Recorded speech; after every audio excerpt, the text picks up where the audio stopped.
Nous aussi, nous avons notre fierté. Nous aussi, nous savons d'où nous venons et où nous allons. Nous savons que nous avons 1500 ans d'histoire à défendre. L'Union européenne veut faire la promotion de l'islamisme et du wokisme. Nous voulons, nous, une Europe fière de sa culture plurimillénaire et qui permette à chaque peuple de défendre son identité. Votre Europe a 60 ans, la nôtre en a 3000. Votre projet politique a pour but d'effacer les nations d'Europe, le nôtre de les sauver. Il faut déconstruire l'histoire de France, aviez-vous déclaré. On comprend donc votre enthousiasme de vous retrouver aujourd'hui à la tête d'une institution qui s'est donné pour objectif la dissolution de l'Europe millénaire. Donc pour ceux qui n'auraient pas compris, en fait, selon lui, on est dans Civilisation ou Age of Empire. Et en fait, les gens, ils traversent les âges, si vous voulez, voilà. Les Européens, ils ont commencé une petite partie il y a 3000 ans, et ils jouent comme ça, ils traversent les ères historiques. Bon, j'ai bien compris qu'il voulait dire que la civilisation européenne avait commencé il y a longtemps. Bon, alors pas du tout il y a 3000 ans, hein.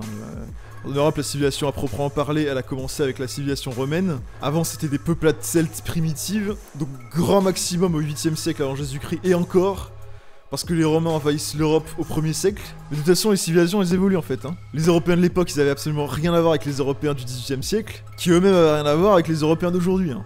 Alors peut-être qu'ils sont nostalgiques de l'époque où on passait notre journée à se péter le dos dans les champs, et où on mangeait du pain de sec complet à tous les repas, hein, je sais pas. Et puis t'es quelqu'un d'ultra moderne, Jordan. Tu passais tes journées à jouer à Call of Duty pendant ton adolescence, Jordan. On découvre qu'il tenait une chaîne YouTube sur laquelle il jouait à Call of Duty tout en commentant son jeu. Je vous annonce donc premièrement que j'ai quitté la team FMC. Jordan9320, il partageait ses meilleurs trickshots. Sérieusement, ce jeu ne vous fait pas péter un câble? Alors, salut tout le monde, donc c'est pas un coup de gueule, hein, comme je le précise, on a certainement qui vont aller crier au plagiat, ouais, tu copies Diablo X9. Voilà. Qu'est-ce que tu me baragouines de 3000 ans d'histoire en fait? Tu crois que c'est les Gaulois qui ont inventé les 360 noscopes entre deux épées en bronze? Qu'est-ce que tu me baragouines en fait? Je comprends pas là. Ça rend fou les gens qui disent que leur culture existe depuis des millions d'années et qui ont un mode de vie ultra moderne quoi. Dis-moi un truc traditionnel caché ces gens. Bardella il est même pas chrétien et Marine Le Pen est catholique non pratiquante et elle a même divorcé plusieurs fois. Alors même que le divorce est formellement interdit par l'église catholique. Le catholicisme est interdit pas grand chose pourtant hein. L'Homo sapiens il apparaît en moins 300 000, il quitte pour la première fois l'Afrique en moins 70 000, et il arrive pour la première fois en Europe en moins 48 000. En moins 25 000, donc 20 000 ans après, il y a une deuxième vague d'immigration en Europe qui va remplacer complètement la première. Une troisième vague d'immigration venue d'Anatolie, l'actuelle Turquie, va avoir lieu entre moins 6500 et moins 4500, même si elle va pas être très importante. Une quatrième vague d'immigration à partir de moins 3000 va également remplacer en grande partie la précédente, sauf quelques endroits comme les pays scandinaves et les Slaves du Sud, les Serbo-Croates quoi, mais va être majoritaire dans le reste de l'Europe. C'est cette quatrième vague qui s'appelle les Indo-Européens, qui vont devenir les Celtes, les Latins et les Germains par exemple. Comme tout le monde le sait, à partir du 2e siècle avant Jésus-Christ, les Latins ils vont créer un vaste empire, ils vont civiliser une bonne partie de l'Europe, et ils vont se mélanger avec les peuples colonisés, notamment les Gaulois, c'est-à-dire les Celtes de Gaule.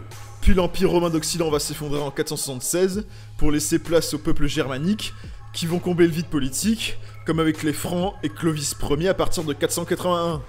Puis 1300 ans après, en 1789, s'est déroulée la Révolution française, qui a permis d'imposer progressivement les idées libérales en Europe.